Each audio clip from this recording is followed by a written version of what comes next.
Naghahanap ba kayo ng property na malamig ang weather, na meron sa Tagaytay at meron din naman ng mga malapit sa Tagaytay like sa Silang, Mendez or Amadeo?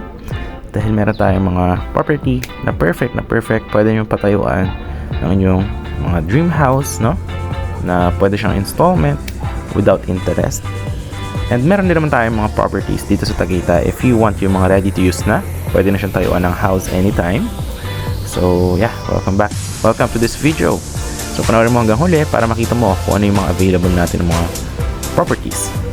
And ang maganda dito guys, dahil nga mataas yung mga above sea level ng Tagaytay, at around 500 to 600 meters above sea level, and yung Silang, Amadeo and Mendez is nasa around 450, 400 up to 500. So talaga pong hindi siya binabaha dahil nga mataas yung kanyang above sea level elevation.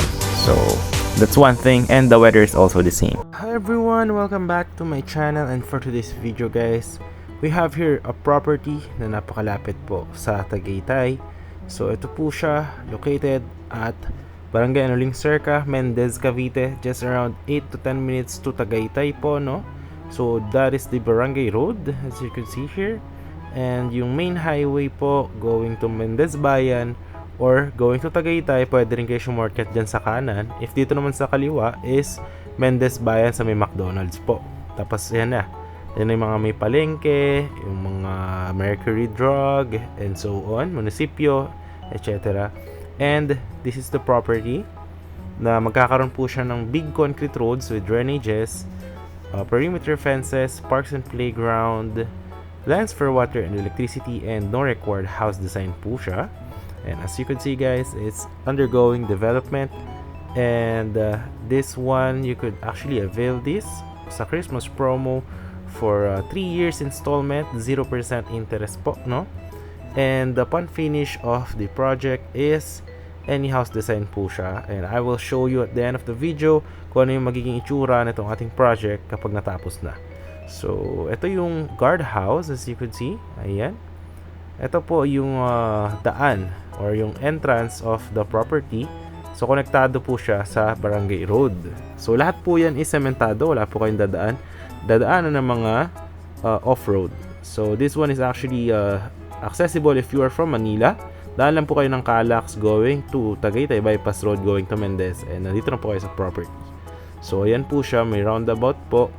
So dito guys, may mga available po tayo ng mga corner lot, inner lots, and housing lot po if you want to avail a housing lot. So ayan po siya. So now is papakita ko naman yung mga sample natin projects. Yung sample na itsura ng ating projects kapag tapos na po siya. So actually, ito is Silang Cavite din siya. Ganito yung mga sample natin ng mga finished projects. So no required house design po siya. As you can see, yan, depende po sa owner kung ano yung gusto nyo ipatayo na house. Ayan. So different designs po yan. Magkakaiba po yung mga bubong, and pwede rin po kapagawa sa contractor nyo. And yan guys, may mga linya na rin yung Meralco for electricity, and meron na rin siyang water. At makikita nyo guys, malapad yung mga concrete roads dyan. Ayan. So perfect na perfect siya for the getaway property. Meron ding basketball court, merong multi-purpose hall and playground, na talagang perfect na perfect para sa small family or you are with your kids, para healthy living. Actually maganda rin walking dito, lalo pagka madaling araw is naghahamog po dito, dahil this property, ito pong develop na project natin, is just around 8 minutes to Tagaytay boundary, no? Kaya napakalamig po talaga ng weather niya. So ayan po yung ating video. Maraming salamat sa panonood. If you were interested, message nyo lang ako on my Viber or WhatsApp. Ayan po. Or if you are actually happy in this video, kindly hit yung ating subscribe button, and syempre share more into other people. Baka naman magkaroon tayo ng other properties na magustuhan ninyo. So yun lamang po, maraming salamat sa panonood, and God bless.